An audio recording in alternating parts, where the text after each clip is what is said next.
बेशक deep sea वो जगह है जहां हम जितना नीचे जाते हैं उतनी लाइफ खौफनाक होती जाती है। पुराने जमाने में समंदर में सफर करने वाले लोगों के बीच में सी सरपेंट जैसे सुनामीज जैसी तबाही लाने के लिए जिम्मेदार भी मानी जाती हैं। यही वजह है इस फिश को डूम्सडे फिश भी कहा जाता है। हेलो दोस्तों, welcome back to my new video. तो गाइस एक और मैं आ चुका हूँ डीप सी की वीडियो लेके। बिना किसी वीडियो स्टार्ट करते हैं। रियल फुटेज है भाई। बेशक डीप सी वो जगह है जहां हम जितना नीचे जाते हैं उतनी लाइफ खौफनाक होती जाती है। जो एनिमल्स हमें समंदर के ऊपर नॉर्मल दिखाई देते हैं, वहीं डीप सी में वो कहीं गुना बदसूरत हो जाते हैं। ये वही जगह है जहां से प्री हिस्टोरिक जमाने के जाइंट एक्सटिंक्ट एनिमल्स तो जिंदा मिले ही हैं, पर यहाँ इंसानी मिथ्स भी रियलिटी बन जाती है। इसलिए वीडियो पूरी देखना।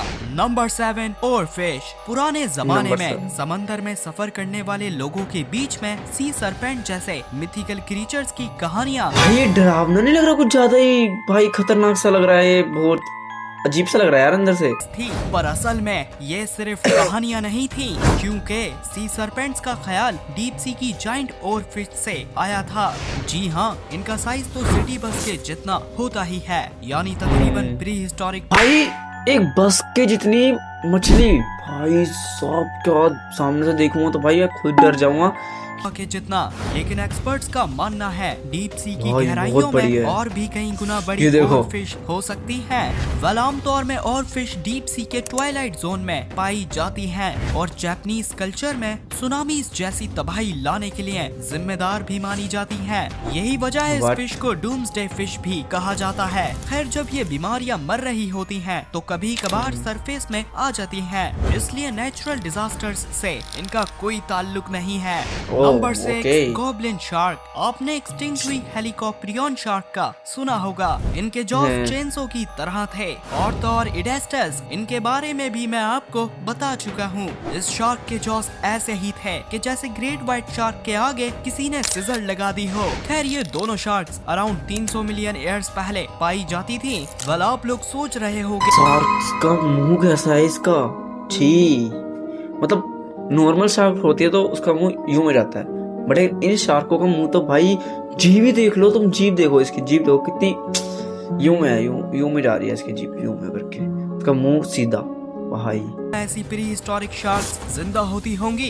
गलत सोच रहे हो, क्योंकि मिली है गॉब्लिन शार्क से, जो डीप सी में 125 मिलियन ईयर्स से राज कर रही हैं। इसी वजह से इन्हें लिविंग फॉसिल भी कहा जाता है। और तो और गॉब्लिन शार्क्स अपने जॉस को 0.03 सेकंड्स में एक्सटेंड करके, यानी पलक झपकने से भी 10 गुना तेज, अपने शिकार को मौत एक्सपीरियंस करने से भी पहले निगल जाती है। यही वजह है इनके जॉस एनिमल किंगडम के तेज तरीन जॉस में से एक हैं। वैसे हाँ, गॉब्लिन शार्क को इनके लुक्स की वजह से मॉडर्न डे के सबसे खौफनाक और बदसूरत तरीन दिखने वाले शामिल किया जाता है।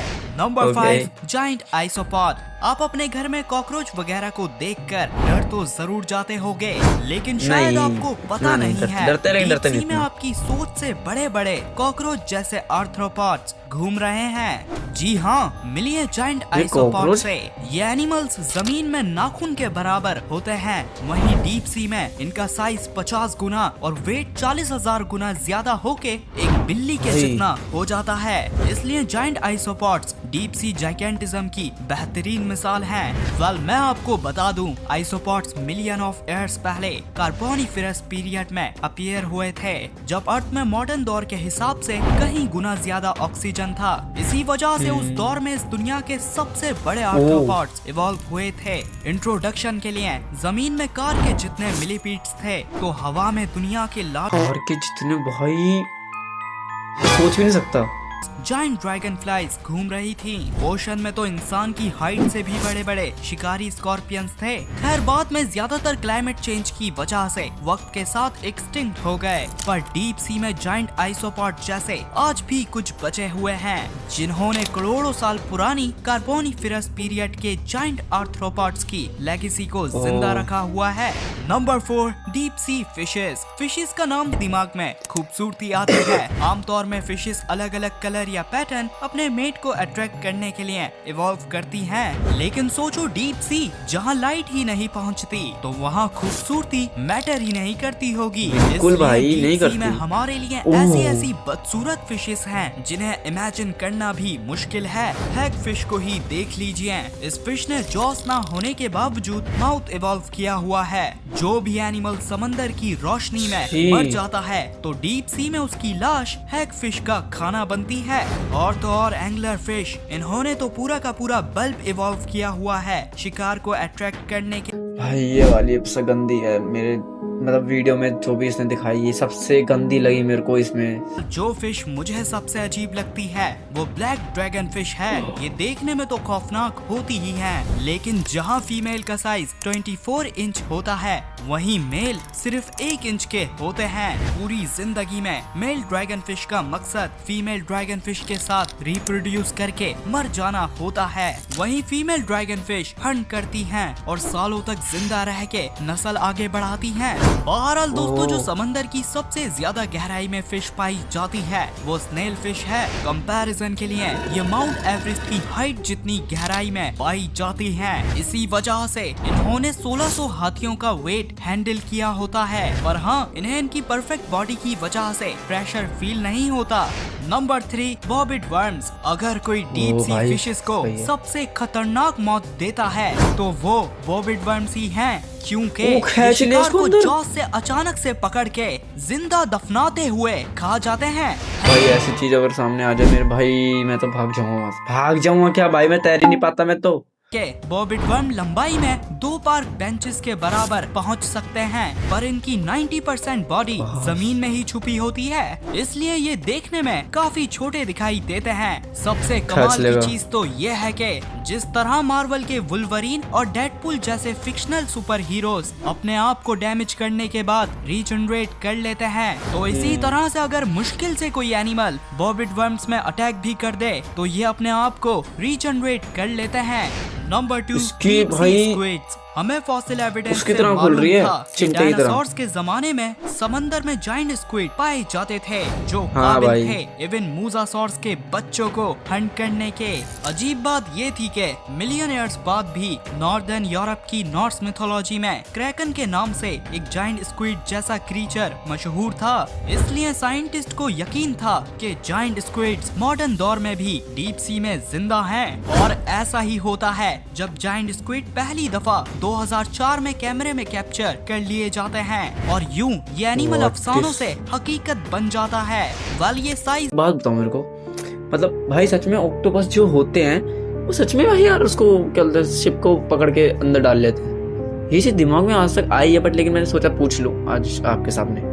के होते हैं, यानी 43 बड़े शिपिंग फीट। कंटेनर के जितने और बुर्ज खलीफा मैं की कहाँ? हाइट की जितनी गहराई में पाए जाते हैं। पर दोस्तों ये ओह। सिर्फ शुरुआत थी, क्योंकि जब हम समंदर में 7 बुर्ज खलीफा जितना नीचे जाते हैं यानी 19,000 फीट, तो वहाँ हमें एक और स्क्विड की नस्ल जिसे बिग फिन स्क्विड कहा जाता है वो दिखता मिलती होगा है। कुछ। मानो ये ऐसी जिंदा चीज थी कि जिसे साइंटिस्ट ने भी कभी इमेजिन नहीं करा था, क्योंकि ओह ये भाई। देखने में किसी एलियन से कम नहीं थे।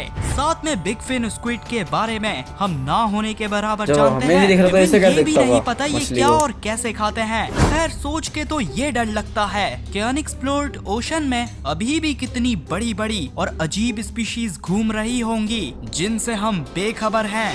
Number 1, sperm whale. वेल दोस्तों, जिन Sperm। जाइंट स्क्विड का मैंने आपको अभी बताया था, तो जरूर इनकी पॉपुलेशन कंट्रोल करने के लिए कोई तो एनिमल इनका शिकार करता होगा। तो जी हाँ, मिलिए स्पर्म व्हेल से। ये बेशक ओह। डीप सी के सबसे बड़े प्रेडेटर्स वेल सच में मतलब सीधा स्ट्रेट खड़ी हो गई यूं, मतलब स्ट्रेट करके सोती होगी क्या? मुझे तो भाई मेरे को लगता है, मेरे को तो सीधा ऐसे लगता है, मेरे को लगता है सोती भी नहीं होगी, वो घूमते रहते होंगे। ये साइज में 5 SUVs के जितनी होती हैं। वेल ये स्पर्म व्हेल्स उसी लिवियाटन की करीबी रिश्तेदार हैं जो मिलियन ईयर्स पहले मैग्लेडोन की जानी मानी दुश्मन हुआ ओह करती भाई। थी। इंसानी हिस्ट्री में अब तक कोई समंदर में ऐसा एनिमल डिस्कवर नहीं हुआ जो लिवियाटन जितना डेंजरस हो। पर हाँ, ये समंदर की सतह में शिकार खत्म होने की वजह से एक्सटिंक्ट हो गई थी। वहीं इनकी रिश्तेदार यानी मॉडर्न स्पर्म वेल्स कभी शाम या दिन ना होने वाली गहराइयों में जायंट स्क्विड्स की हंटिंग करना शुरू हो गई और आज भी जिंदा हैं। बहरहाल दोस्तों, वेल्स मैमल होती हैं, इसलिए सांस लेने के लिए तो स्पर्म वेल्स को भी ऊपर आना पड़ता है। यही वजह थी एक दफा 1820 में एक स्पर्म वेल ने एसेक्स नामी पूरी एंटायर शिप को तबाह बर्बाद करके डुबो दिया था। ओ भाई देखो एंड में तो दिखाया इसने कि शिप को मतलब खत्म कर दिया था। मतलब हाय भाई होता है, कसम से होता है भाई। कुछ कुछ बड़ी बड़ी मछलियां होती हैं जो कि शिप को भी कर सकती है, नाश कर देती है शिपों का भी। मतलब पैसे के उड़ा रहा हूँ मैं, मतलब नाश कर देती है शिप को भाई, शिप का भी। ओके, तो अगर गाइस वीडियो अच्छी लगे तो वीडियो को लाइक कर देना, चैनल को सब्सक्राइब कर देना। मैं मिलूँ आपको नेक्स्ट वीडियो के तक, तब तक के लिए bye bye and take care and tata. पता नहीं अगली वीडियो कौन सी टॉपिक पर होगी, बट लेकिन हाँ आपको वीडियो मिल जाएगी, ठीक है। तो बाय, और अगर अच्छी लगे तो लाइक कर देना और बेल नोटिफिकेशन को और भी प्रेस कर लेना सब्सक्राइब करने के बाद, ठीक है। बाय।